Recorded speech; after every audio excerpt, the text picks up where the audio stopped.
All right, guys, check this out. I need to get this video done super fast because in about 20 minutes, the England and Argentina soccer match is about to start, and I don't want to miss that. So we're gonna get this done real quick. Oh, by the way, welcome back. Anyways, this is a video in regards to all of Sony's, well, not all of Sony's, but a lot of Sony's flagship model wireless sound home theater stuff. This is the soundbar section, baby, and we're about to do it, man. I'm about to give you an explanation of how to choose between which soundbar combo, because, man, if you go to their website right now, they got a lot of soundbars, man. They have basically a plethora or a Pandora's box of soundbars. And then you get to these flagship stuff and you can mix and match rears and subwoofers and head units, all kinds of stuff, man. So I figured I'd try to help you guys clear this up a little bit. So hopefully this video is helpful to you, and hopefully we get it done in a reasonable amount of time, because there's a lot of gear we gotta talk about. So we're talking about the core, right? The head unit. I'm gonna call it the head unit. This is the Bravia Theater Bar 9 right here. And then we got this is the new joint right here. This is the Sony Bravia Theater Trio 1, 2, and 3. And then over here, so we got a quad. All of these have something or some things you can connect to them to make them a fuller, more complete home theater system. The quad is pretty much complete by itself, but the only thing you can add to it is a subwoofer. You get two options, or you get multiple options for a subwoofer. But today, I'm only talking about the flagship subwoofers, which will be the SW5 from the previous generation, the new Sub 9 from the new generation, okay? This thing is a freaking banger. I thought this thing was hard. Whew, that's until that one walked in, you know what I'm saying? So let's start with the Bar 9, because the Bar 9 is where you would start if you have, let's call it, limited space in your setup. Let's say you got an apartment or a small media room you're trying to kind of trick out with some home theater sound, but you don't have a lot of space to be spreading speakers out all over the place and a whole bunch of outlets, because most of these speakers require an outlet. Sometimes you ain't got a bunch of them, right? So you go with a soundbar. Soundbar is for the guy or girl who just needs a, you know, to elevate that TV sound, because TV speakers generally suck. They've gotten a lot better over the years. They're pretty good, but come on now. Can't beat a soundbar in that aspect. Bravia Theater Bar 9 is going to do your home theater sound a lot of justice, because it's a pretty wide soundbar, man. I think this thing is about 4 feet wide. There's a ton of speakers in here. There's like 13, 14 speakers in here, and by itself, it sounds fantastic. You get a tiny little bass out of there. You know what I'm saying? But if you want to elevate that bass, you can go ahead and upgrade yourself to an SW5. This is a previous generation. They're still selling these things, the SW3 and the SW5, and both of them sound good.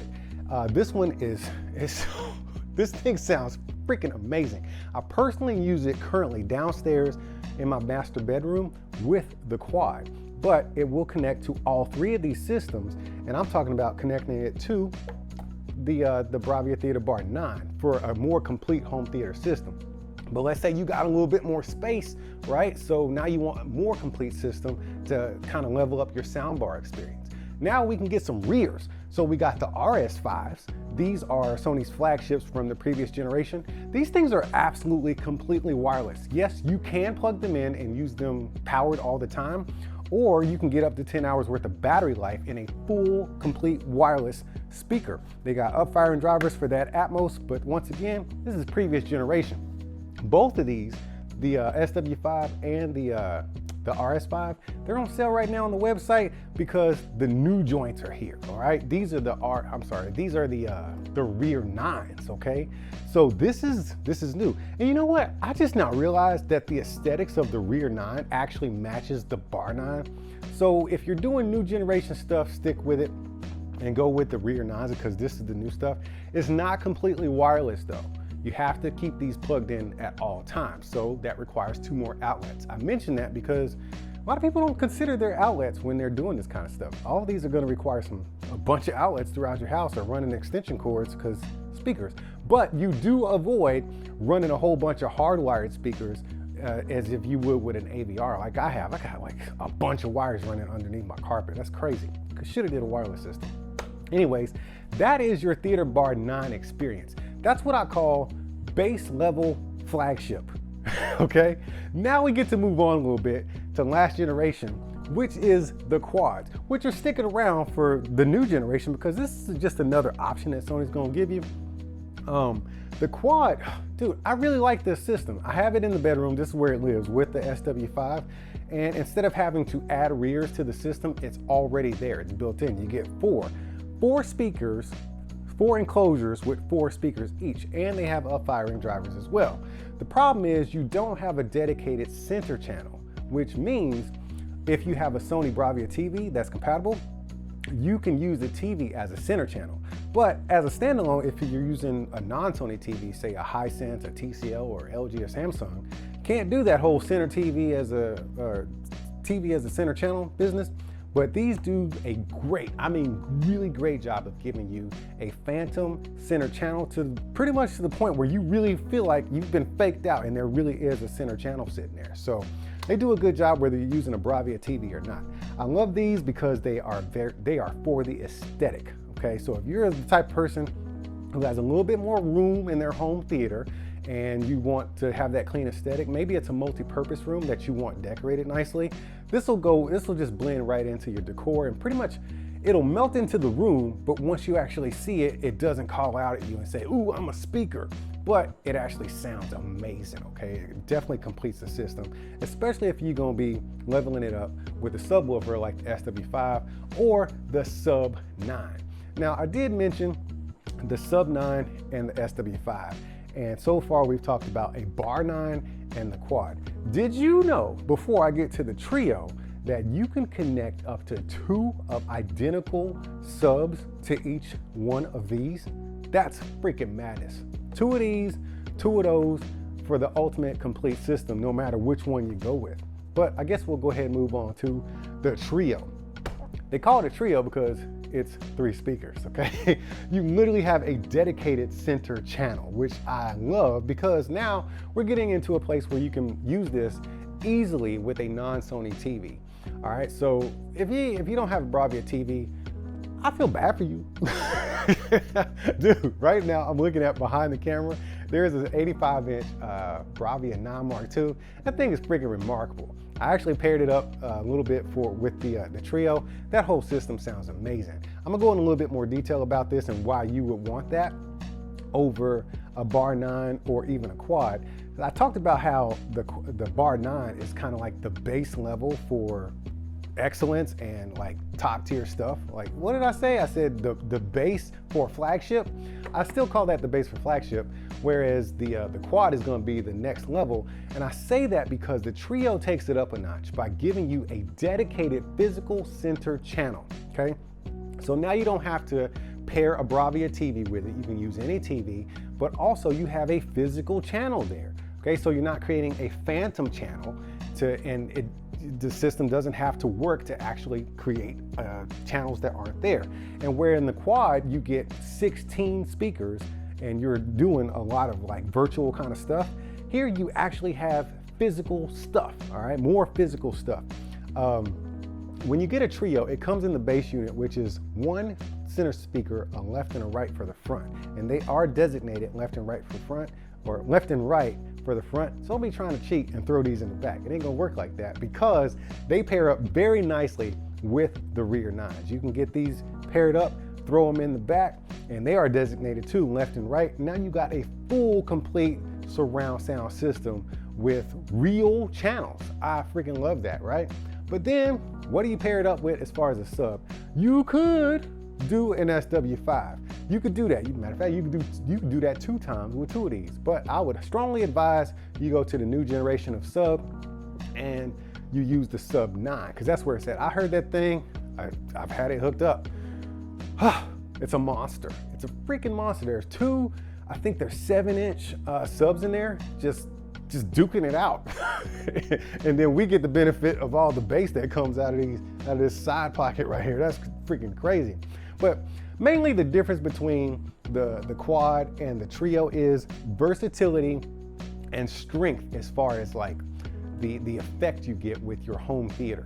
So versatility goes to the Trio because you see how much versatility you get here, right? You can just spread these speakers all across the room, dedicated center channel, and you actually get more speakers, hardware speakers instead of virtual speakers, Whereas the Quad, it works in like a multi-purpose room where you are, more concerned about aesthetics than, something like that. But you do need to make sure you get that center channel like right. And you don't want to spread these things too far apart, especially when you're using the phantom channel center speaker, because the more you spread them out, more than maybe 10 feet, that's where you're getting into this gray area, like, do I even have a center channel? If you got a Bravia TV, that's probably not gonna matter, but keep that in mind with this. Like I said, with that Trio, it's already here, dedicated hardware. And the thing about all of these is that they are all mix and match. And oh man, I gotta tell you this before we go.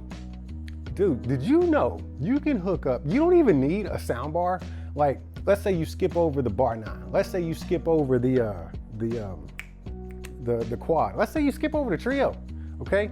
If you have a Bravia TV, you can use Bravia Direct Connect, and you can connect 2 rears straight to your TV. That's nuts. And then you can also connect a sub directly to your TV. That's freaking wild. So your TV is basically the head unit of your sound, and then you're getting a subwoofer, and then you're getting your rears. Sony just went crazy with the audio, and they did it for good reason. Maybe they've been listening to me, because I'm the one that always says, you can have the biggest, baddest TV out there. Shoot, I got a Bravia 8 Mark II or Bravia 9 Mark II sitting right there.